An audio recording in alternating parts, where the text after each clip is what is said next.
بسم الله الرحمن الرحيم الحمد لله رب العالمين نحمده ونستعينه ونستغفره ونؤمن به ونتوكل عليه ونعوذ بالله من شرور أنفسنا ومن سيئات أعمالنا من يهده الله فلا مضل له ومن يضلله فلا هادي له نشهد أن لا إله إلا الله وحده لا شريك له ونشهد أن سيدنا ومولانا محمدا عبده ورسوله وبارك عليه وسلم تسلیما کثیرا کثیرا اما بعد۔ محترم ناظرین و سامعین، السلام علیکم ورحمۃ اللہ وبرکاتہ۔ محترم ناظرین، اللہ رب العزت نے 5 راتیں ایسی بنائی ہیں جن میں اللہ رب العزت خصوصیت سے دعاؤں کو قبول فرماتا ہے، جس میں سے ایک رات ایک شب جمعہ ہے، یعنی جمعے کی شب میں اللہ رب العزت دعاؤں کو خوب قبول فرماتا ہے۔ اسی طریقے سے رجب المرجب، یعنی یہ جو شعبان کا مہینہ چل رہا ہے، اس سے پہلے جو مہینہ رجب کا گزرا، اس کی پہلی تاریخ کی رات کو دعاؤں کو اللہ قبول فرماتا ہے۔ اسی طریقے سے شعبان کی 15ویں شب، یعنی 14 کے بعد جو 15ویں شب شروع ہوتی ہے، اس رات کو اللہ رب العزت دعاؤں کو خوب قبول فرماتا ہے۔ اسی طریقے سے عید الاضحیٰ اور عید الفطر جو رمضان کے بعد آتی ہے اور رمضان جیسے ہی ختم ہوتا ہے اور عید کی پہلی رات ہوتی ہے جس کو لیلۃ الجائزہ کہتے ہیں، اللہ اس رات میں بھی دعاؤں کو قبول فرماتا ہے۔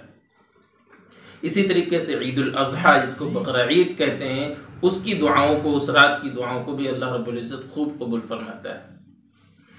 آج ہم آپ سے جو گفتگو کر رہے ہیں وہ اس شب کی کر رہے ہیں جو شعبان کی نصف کی رات ہے، یعنی شعبان مہینے کی بیچ کی رات جو 15ویں شب کی رات ہے، جس کو شب براءت کہتے ہیں۔ شب کے معنی ہیں رات کے، براءت کے معنی ہیں خلاصی کے، آزادی کے، بری کرنے کے۔ اللہ رب العزت اس رات میں جہنمیوں کے ناموں کو کاٹ دیتا ہے اور بہت سے لوگوں کو جہنم سے بری فرماتا ہے۔ اللہ رب العزت عام مغفرت فرماتا ہے، کروڑوں لوگوں کی اللہ مغفرت فرماتا ہے۔ ایک حدیث شریف میں یہ آتا ہے، آقا نامدار محمد عربی صلی اللہ علیہ وسلم نے ارشاد فرمایا کہ اللہ رب العزت اس شب براءت میں، یعنی یہ جو شعبان کی 15ویں شب ہے، اس میں بنو کلب کی بکریوں کے بالوں کی تعداد کے برابر اللہ رب العزت لوگوں کو جہنم سے آزاد فرماتا ہے، ان کی مغفرت فرماتا ہے۔ بنو کلب جو ہے ایک بڑا قبیلہ تھا اور جس میں بہت زیادہ بکریاں پالی جاتی تھی۔ ایک تو بڑا قبیلہ اور پھر اس میں زیادہ بکریاں اور پھر بکریوں کے بالوں کی تعداد کے برابر اللہ مغفرت فرماتا ہے۔ کس قدر اللہ کی رحمت اور اللہ کی مغفرت عام ہوتی ہے۔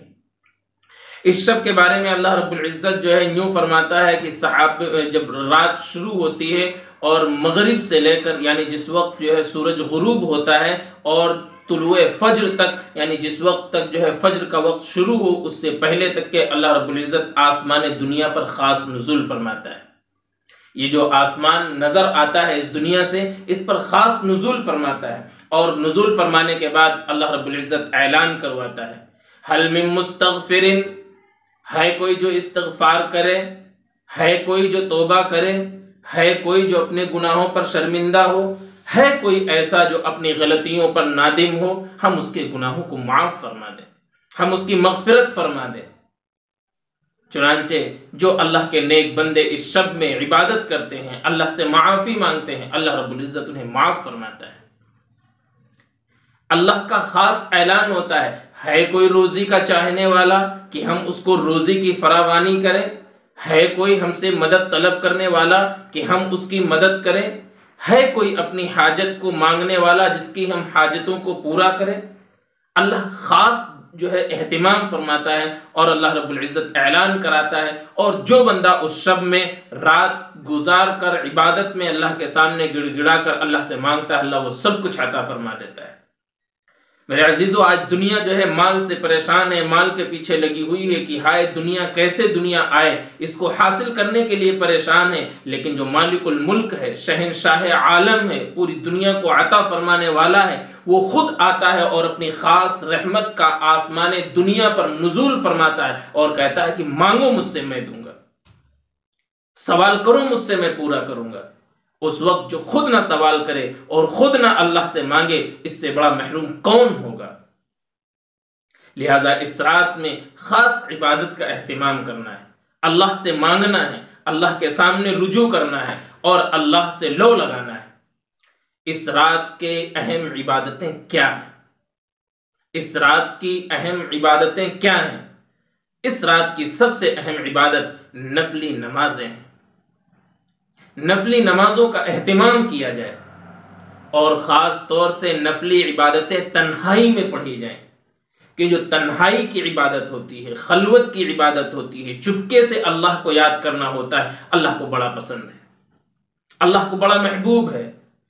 اور بالخصوص اس رات میں جب ہم نمازیں پڑھیں تو اللہ سے لو لگا کر کے ایسے پڑھیں، اللہ سے ایسی لو لگائیں کہ وہ نماز یوں سمجھیں کہ جیسے اللہ کے نبی صلی اللہ علیہ وسلم نے ارشاد فرمایا کہ تم نماز کو ایسے پڑھو جیسے کہ کوئی شخص وہ پڑھتا ہے جس کو یہ یقین ہو کہ یہ میری زندگی کی آخری نماز ہے، اس کے بعد کوئی نماز مجھے ملے گی یا نہیں، کوئی موقع عطا ہوگا یا نہیں، یہ آخری نماز ہے، کس طریقے سے گڑ گڑا کر پڑھنا ہے۔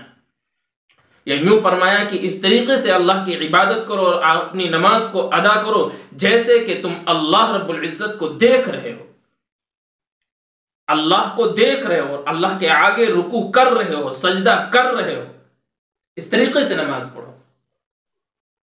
اگر یہ کیفیت نہیں بنا سکتے تو ایسا ضرور ہو، تمہارا ذہن اس طرف ضرور ہو کہ اللہ رب العزت تمہیں دیکھ رہا ہے، وہ تمہیں دیکھ رہا ہے، لہٰذا اس طریقے سے عبادت کرو کہ اللہ کی بندگی کوئی ایسے کرو کہ اللہ کی نظر تم پر جمی ہوئی ہے، اور جب اللہ تمہیں دیکھ رہا ہے اور تم اللہ کو دیکھ رہے ہو تو کس قدر اہتمام ہوگا ظاہر ہے۔ لیکن یہ چیزیں جب ہی آئیں گی ہمارے اندر جب جو ہے ہم اس کا اہتمام کریں اور اپنے دل کو اس کی طرف خالص کریں، اور خاص طور سے نماز، لمبی نماز پڑھیں۔ جو نماز سکون کی ہوتی ہے، خشوع کی ہوتی ہے اور لمبی نماز پڑھی جاتی ہے، جتنی زیادہ صورتیں یاد ہیں وہ ساری صورتوں کو ایک ایک رکعت میں پڑھ ڈالیے۔ لمبی نماز، حضور پاک صلی اللہ علیہ وسلم نوافل کا اس قدر اہتمام فرماتے تھے کہ بعض صحابہ وہ ہیں جو آتے تھے آپ کے ساتھ نماز میں شامل ہوتے تھے اور اس کے بعد جو ہے سمجھتے تھے کہ حضور پاک صلی اللہ علیہ وسلم، ایک صحابی کا بیان ہے کہ حضور نوافل پڑھ رہے ہیں، میں آ کر کے آپ کے ساتھ شریک ہو گیا اور حضور پاک صلی اللہ علیہ وسلم نے سورۃ البقرہ پڑھنا شروع کی اور اس کے بعد جو ہے سورہ بقرہ پڑھتے چلے گئے۔ وہ صحابی فرماتے ہیں کہ اب جو ہے ایک پارہ ہوگا یا کچھ ہوگا اور یہاں حضور رکوع فرمائیں گے۔ حضور پاک صلی اللہ علیہ وسلم نے اطمینان سے قرآن کو پڑھا اور اس کے بعد سورۃ البقرہ کو مکمل فرمایا اور اس کے بعد بسم اللہ پڑھ کر کے سورہ آل عمران شروع کر دی۔ وہ صحابی پریشان ہے کہ اب شاید رکوع کر دیں، اور یہاں تک کہ حضور پاک صلی اللہ علیہ وسلم نے سورہ آل عمران کو بھی مکمل فرمایا۔ صحابی فرما رہے ہیں کہ شاید اب رکوع میں جائیں، اب رکعت مکمل فرمائیں، لیکن حضور پاک صلی اللہ علیہ وسلم سورہ نساء کی تلاوت شروع کر دیتے ہیں۔ ایسی اس قدر طویل نمازیں پڑھتے تھے کہ اما عائشہ رضی اللہ عنہا حضور پاک صلی اللہ علیہ وسلم سے فرماتی تھی، اے کہ اللہ کے نبی صلی اللہ علیہ وسلم، اللہ نے اگر آپ کے گناہ ہوں بھی تب بھی اللہ نے آپ کے اگلے پچھلے تمام گناہ ہوں بھی، آپ کے پاس گناہ ہے ہی نہیں، اگر گناہ ہوں بھی تب بھی اللہ نے معاف فرما رکھے ہیں، آپ آخر ایسی عبادتیں کیوں کرتے ہیں کہ آپ کے پیر مبارک پر ورم آ جاتا ہے، سوج جاتے ہیں؟ آقا نامدار محمد عربی صلی اللہ علیہ وسلم انہوں نے جواب کیا فرمایا؟ فرمایا افلا اکون عبدا شکورا، کیا میں اللہ کا شکر گزار بندہ نہ بنوں؟ لہذا اس رات میں اللہ کے لیے نفلی نمازوں کا اہتمام کیا جائے، اور خاص طور سے ایسی نماز جو نماز لمبی ہو، جس کا قیام لمبا ہو، زیادہ صورتیں پڑھی جائیں، زیادہ قرآن پڑھا جائے، اور رکوع بھی طویل کیا جائے، رکوع بھی لمبا کیا جائے، کم از کم 5 منٹ تک کے سبحان ربی العظیم، سبحان ربی العظیم، سبحان ربی العظیم۔ اللہ کی تعریف 5 منٹ کم از کم درجہ یہ ہے کہ 5 منٹ تک کے رکوع میں رہیں آپ، اللہ سے گڑ گڑائیں، اللہ سے روئیں اور سبحان ربی العظیم کریں۔ اس کے بعد قوما کریں، اس کے بعد جب سجدے میں جائیں تو ہر سجدہ بھی آپ کا کم از کم 5 منٹ کا ہونا چاہیے۔ ہر سجدے میں اللہ کی تعریف بیان کریں، سبحان ربی الاعلی، سبحان ربی الاعلی، سبحان ربی الاعلی۔ 5 منٹ تک کے جو ہے اس کو رٹیں اور اس اطمینان اور خشوع سے نماز پڑھیں گے تو آپ کی نماز ہوگی۔ آپ کو جو مزہ آئے گا وہ دنیا کی کسی چیز میں مزہ نہیں آئے گا۔ تو سب سے اہم جو اس رات کی عبادت ہے، سب سے اہم جیسے رات کو گزارنا ہے وہ نفلی نمازوں کے ذریعے، اور نفلی نماز وہ بھی لمبی نماز۔ دوسرے نمبر پر تلاوت قرآن پاک، تلاوت قرآن پاک۔ نفلی نمازوں کے بعد تلاوت قرآن پاک ہو اور جو ہے اللہ کے کلام کو پڑھا جائے۔ فرمایا الکلام جو ہے قرآن پاک کو تمام کلاموں پر ایسی فضیلت ہے جیسے خود حق تعالی شانہ کو تمام مخلوق پر فضیلت حاصل ہے۔ ہم زبان سے بولتے ہیں، کچھ بھی بولتے ہیں، کوئی بات نکلتی ہے، آخر یہ ساری چیزیں ہماری اپنی ہیں، لیکن اللہ کا کلام ہماری زبان پر جاری ہو، اللہ کے کلام کی تلاوت ہو رہی ہو تو کتنا اہم عمل ہوگا۔ تیسرے نمبر پر جو ہمیں کرنا ہے وہ نفلی عبادت کرنا ہے اور جو ہے تلاوت کرنا ہے، اور تیسرے نمبر پر اللہ کا ذکر زیادہ سے زیادہ کرنا ہے۔ تنہائی میں اللہ کا ذکر خوب اہتمام سے کریں، اور خاص طور سے اللہ کے ذکر میں تیسرے کلمے کا ورد رکھیں، تیسرے کلمے کا ورد خاص اہتمام کریں۔ سبحان اللہ، الحمدللہ، لا الہ الا اللہ، واللہ اکبر۔ ان کلمات کا ورد کریں، ان کلمات کو رٹیں اس رات میں، اور جب اللہ کا ذکر کریں گے تو آپ کا دل اللہ سے تعلق قائم ہوگا۔ یہ رات اللہ سے تعلق قائم کرنے کی، اور اس کے بعد پھر جو ہے درود شریف کا اہتمام کریں، صلی اللہ علیہ وسلم، یا جو ہے درود ابراہیمی جو نماز میں پڑھتے ہیں، اللہم صلی علی محمد وعلی آل محمد کما صلیت علی ابراہیم وعلی آل ابراہیم انک حمید مجید، اللہم بارک علی محمد وعلی آل محمد کما بارکت علی ابراہیم وعلی آل ابراہیم انک حمید مجید۔ پھر آپ کا استغفار ہو، توبہ ہو، ندامت ہو، اور اللہ کے سامنے رجوع کرنا ہو، گڑ گڑانا ہو۔ دعا تمام عبادتوں کا مغز ہے، الدعاء مخ العبادہ۔ جو اس رات کے اندر خصوصی عمل آپ کا ہو وہ اللہ کے سامنے رونا اور گڑ گڑانا ہو، دعا کرنا ہو، اللہ سے مناجات کرنا ہو، اور اللہ جب اعلان فرمائے تو اللہ سے تمام چیزیں حاصل کرنے کے لیے مانگنا ہے، اللہ سے کہنا ہے اے اللہ میری مغفرت فرما، اے اللہ مجھے دنیا عطا فرما، اے اللہ مجھے ساری چیزیں عطا فرما۔ خوب دعائیں مانگنی ہیں، دنیا کی چیزیں مانگے اور آخرت کے بارے میں مانگے، آپ کو جو ضرورت ہو وہ مانگیے۔ ایک صحابی حضور پاک صلی اللہ علیہ وسلم کے پاس تشریف لائے، ایسا نہ ہو کہ کہیں ایسی دعائیں مانگنا شروع کر دیں جو ہمارے لیے وبال ہو، کیا مانگنا ہے یہ بھی سیکھنا ہے۔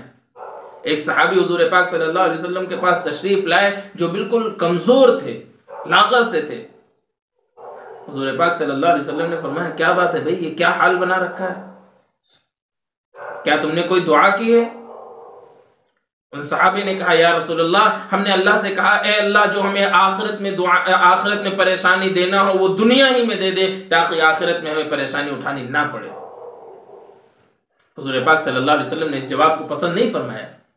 دیکھنے میں ظاہر میں بڑا اچھا جواب ہے کہ آخرت میں ہمیں پریشانی نہ اٹھانی پڑے، آخرت میں ہمارے اوپر کوئی عذاب نہ ہو، جو دینا ہے دنیا ہی میں دے دے۔ اسی وجہ سے ہم پر شاید ہمیں ایسا لگتا ہے کہ ہماری دعا اللہ نے قبول فرما لی، اب ہم جو ہے پریشانی اللہ نے آخرت کی جو بھی ہوں گی یہیں دے دی، آخرت میں ہمیں پریشانی نہیں ہوگی۔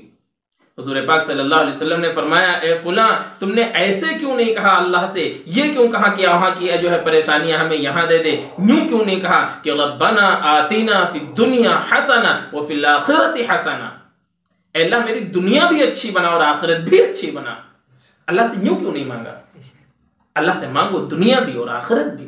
جب اللہ سے سوال کر رہے ہیں اس کے خزانے میں کیا کمی ہے؟ لہٰذا اللہ سے دعائیں کرنی ہیں۔ اللہ رب العزت عام طور سے مغفرت فرماتا ہے، جیسا کہ میں نے بتایا کہ اتنی مغفرت فرماتا ہے، اتنے لوگوں کو معاف فرماتا ہے، چاہے جتنے گناہ کر لیے ہوں۔ اللہ فرماتا ہے لا تقنطوا من رحمت اللہ، لا تقنطوا من رحمت اللہ، اے میرے بندو میری یعنی اللہ کی رحمت سے مایوس نہ ہو، ان اللہ یغفر الذنوب جمیعا، اللہ تمہارے تمام گناہوں کو معاف فرما دے گا، چاہے سمندر کے جھاگ کے برابر ہوں، پہاڑوں کی بلندیوں کے برابر ہوں، زمین سے لے کر کے آسمان تک کے آپ نے گناہوں سے جو ہے زمین و آسمان کو بھر دیا، لیکن کیا اللہ کی رحمت سے بڑھ کر ہیں؟ ان رحمت اللہ وسعت کل شیء، اللہ کی رحمت تمام چیزوں سے بڑی ہوئی ہے، اللہ کی رحمت ہر چیز سے بڑی ہوئی ہے، اس لیے اللہ کی رحمت سے مایوس نہیں ہونا ہے، خوب مانگنا ہے۔ لیکن ہاں کچھ لوگ ہیں جن کے اللہ اس رات میں مغفرت نہیں فرماتا ہے، جو گناہ کرنے والے ہیں۔ سب سے بڑا گناہ جس کی وجہ سے اللہ معاف نہیں کرتا ہے، ایک وہ ہے الاشراک باللہ، اللہ کے ساتھ شرک کرنا، اللہ کے علاوہ اللہ کے ساتھ کسی اور کو معبود سمجھنا، اس کی ذات میں اس کی صفات میں کسی اور کو جو ہے شریک کرنا۔ یا اسی طریقے سے فرمایا کہ جو ہے اپنے ازار کو، اپنے شلوار کو، اپنے پینٹ کو ٹخنوں سے نیچے تکبر کی وجہ سے لٹکاتا ہے، تکبر کی وجہ سے، کبر ہے اس کے اندر، بڑائی آتی ہے کہ ہم جو ہے بڑے ہیں، اور اس کی وجہ سے اپنے شلوار کو اور اپنی لنگی کو نیچے لٹکا کر کے چلتا ہے۔ اللہ فرماتا ہے کبر، بڑائی، یہ میری چادر ہے۔ کبر اللہ کو زیبا ہے، بڑکپن اللہ کو زیبا ہے، اللہ اکبر ہے، اللہ بڑا ہے۔ کسی کی کیا مجال کہ وہ اپنے اندر کبر پیدا کرے؟ یہ ایسا منحوس جرم ہے کہ جس دن اللہ اتنی عام مغفرت فرماتا ہے، کروڑہ کروڑ لوگوں کو معاف فرماتا ہے، لیکن جس کے اندر تکبر ہوگا اللہ اس کو نہیں معاف فرماتا ہے۔ شرک کرنے والا، تکبر کرنے والا اور والدین کی نافرمانی کرنے والا، والدین کو دق کرنے والا، ان کو پریشان کرنے والا، ان کو رلانے والا، ان کو تکلیفیں دینے والا، اللہ ایسے شخص کی بھی معافی نہیں فرمائے گا۔ لہذا ہمیں چاہیے کہ ہم جو ہے اپنے شلوار کو سنت کے مطابق اپنے جو ہے ٹخنوں سے اوپر رکھیں، اللہ کے ساتھ اپنا ذاتی تعلق مضبوط کریں، والدین کے ساتھ فرما برداری کریں، اور خدا نخواستہ اگر کوئی شراب کا عادی ہے تو اس سے توبہ کرے۔ فرمایا شراب کا پینے والا بھی اس رات میں معاف نہیں کیا جاتا جب تک کہ وہ توبہ نہ کر لے۔ چھوٹے چھوٹے گناہوں کو بھی چھوڑیں، کوئی مسالہ کھا رہا ہے، کوئی تمباکو کھا رہا ہے، ان ساری چیزوں کو چھوڑیں۔ ایسی رات میں اللہ کے سامنے آ رہے ہیں، فرشتوں کے سامنے آ رہے ہیں، اللہ کی عبادت کر رہے ہیں، اور ہمارے منہ میں گٹخا ہو، تمباکو ہو۔ حضور پاک صلی اللہ علیہ وسلم تو لہسن اور کچا پیاز مسجد میں کھا کر آنے سے منع فرماتے ہیں کہ اس سے بو آئے گی، لوگوں کو پریشانی ہوگی۔ آپ مسجد جب آئیے، اللہ کے سامنے آئیے، تو قرآن کیا کہتا ہے کیسی حالت میں آئیے؟ یا بنی آدم خذوا زینتکم عند کل مسجد، اے ابن آدم، اے آدم کی اولاد، جب تم مسجد آؤ، نماز کے لیے آؤ، اللہ کے لیے آؤ، تو سنورو، اپنے آپ کو سنوار کر کے آؤ، دلہا بن کر کے آؤ۔ ہاں، اللہ کے سامنے آ رہے ہیں، رب العالمین کے پاس آ رہے ہیں۔ ہم کہیں کسی پارٹی میں جاتے ہیں، شادی میں جاتے ہیں، تو کیسے اپنے آپ کو سنوارتے ہیں؟ اللہ کے سامنے آ رہے ہیں، ایسے ہی چلے آئے۔ اس لیے ہمیں جو ہے اللہ کے سامنے جب بھی آنا ہے، سنور کر کے آنا ہے، اچھے سے آنا ہے، اور جو گناہ ہیں ان کو چھوڑ کے آنا ہے۔ یہ چیزیں گناہ ہیں کہ جن کو فرمایا کہ جو ہے شراب پینے والا، اسی طریقے سے جو ہے رشتے توڑنے والا، زنا کرنے والا، اور بھی بہت سے گناہ ایسے ہیں جن کی وجہ سے اللہ رب العزت اس رات میں مغفرت نہیں فرماتا ہے۔ لہٰذا ہماری مغفرت ہو جائے اس رات میں، اس کے لیے اللہ سے توبہ کرنا ہے، رجوع ہونا ہے، اور اس کے اندر خاص اہتمام کرنا ہے۔ ہاں، اگر ہمارے اندر کچھ بدعات بھی آ گئی ہیں، کچھ ایسی چیزیں بھی آ گئی ہیں جو نہیں کرنے کی ہیں، اور ہم ان کو کرتے ہیں اور اس کو عبادت سمجھتے ہیں۔ اگر کوئی حلوہ نہ بنائے تو اس کو جو ہے فاجر اور فاسق اور گنہگار کہا جاتا ہے، طعنے دیے جاتے ہیں۔ میں بھائی، کیا ضرورت ہے حلوہ کی؟ آپ روزانہ حلوہ بنائیے۔ کسی حلوہ بنانے کے لیے ایک مخصوص دن کا اہتمام، کیا مطلب؟ آتش بازی ہوتی ہے، آتش بازی ہوتی ہے، اپنے پیسے جو ہے آگ بنا کر کے جلائے جاتے ہیں۔ اللہ نے مال دیا، اس کو صحیح استعمال کیجیے۔ حلوہ تو عام دنوں میں بھی جائز تھا، لیکن اس دن جو ہے کیونکہ ایک غلط رسم چل پڑی اور اس لیے جو ہے منع کیا جا رہا۔ اور آتش بازی تو کبھی بھی جائز نہیں، ہمیشہ حرام ہے۔ کیسے ہم نے اس کو جائز بنا لیا؟ اور بھی بہت سی ایسی چیزیں ہیں جو ہمارے اندر غلطی سے خدا نخواستہ آ گئی ہیں، ان ساری چیزوں سے توبہ کرنا ہے، استغفار کرنا ہے اور اللہ سے رجوع کرنا ہے۔ ایک حدیث یہ بھی آتی ہے کہ اما عائشہ رضی اللہ عنہا فرماتے ہیں حضور پاک صلی اللہ علیہ وسلم کو ایک مرتبہ رات میں دیکھا تو آپ تھے نہیں، تو پتہ چلا جو ہے دیکھتے ہوئے گئے تو وہ جو ہے یہاں پاس جنت البقیع میں، بقیع الغرقد میں جو ہے تھے اور استغفار کر رہے تھے، اللہ سے رجوع کر رہے تھے ہاتھ اٹھا کر قبلہ رخ ہو کر کے۔ تو اس رات میں حضور پاک صلی اللہ علیہ وسلم وہاں بھی تشریف لے گئے، لیکن زندگی میں صرف ایک بار کا عمل ہے اور اس کے بعد کبھی کا عمل نہیں۔ بعد میں صحابہ سے بھی کسی ثابت نہیں کہ وہ بھی اس طریقے سے گیا۔ لہذا بعض اعمال ایسے ہوتے ہیں جو حضور کے ساتھ خاص ہوتے ہیں، تو حضور کے ساتھ بعض علماء نے فرمایا یہ خاص عمل ہے، لیکن اگر کوئی قبرستان جانا چاہے تو جائے، اپنی موت کو یاد کرے، اپنی موت کو یاد کرے، اپنے مردوں کو ایصال ثواب کے لیے جائے، نہ کہ وہاں چراغاں کرے، نہ کہ وہاں روشنیاں کرے، بلکہ جا کر کے اللہ سے معافی، اللہ سے جو ہے مردوں کے لیے ایصال ثواب کرے، اپنی موت کو یاد کرے اور اپنے لیے آخرت کا انتظام کرے۔ ہم اس رات کو ایسے گزاریں گے تو انشاءاللہ ثم انشاءاللہ اللہ رب العزت ہماری مغفرت فرمائے گا اور آنے والا وقت اچھا ہوگا۔ اور اگلے دن کا بعض لوگوں نے کہا روزہ رکھیں، روزہ حضور پاک صلی اللہ علیہ وسلم شعبان میں اکثر رکھتے تھے، برابر رکھتے تھے، چند دن چھوڑ دیا کرتے تھے، اس لیے روزے کا خوب اہتمام کریں، خاص طور سے 15ویں کا صرف روزہ، یہ جو ہے حدیثوں میں بعض علماء نے فرمایا صرف اس دن کا روزہ اچھا نہیں ہے، رکھنا چاہے تو کوئی رکھ بھی سکتا ہے، لیکن حدیثیں جو آئی ہیں وہ کمزور درجے کی ہیں، عمل کرنا چاہے کر لے، کوئی حرج نہیں ہے۔ اور اس طریقے سے شعبان میں زیادہ سے زیادہ روزہ رکھیں تاکہ رمضان کی تیاری ہو سکے۔ جب اس طریقے سے اہتمام کریں گے تو رمضان انشاءاللہ اللہ اچھا گزرے گا، جس کے بارے میں اللہ کے نبی صلی اللہ علیہ وسلم نے دعا فرمائی تھی۔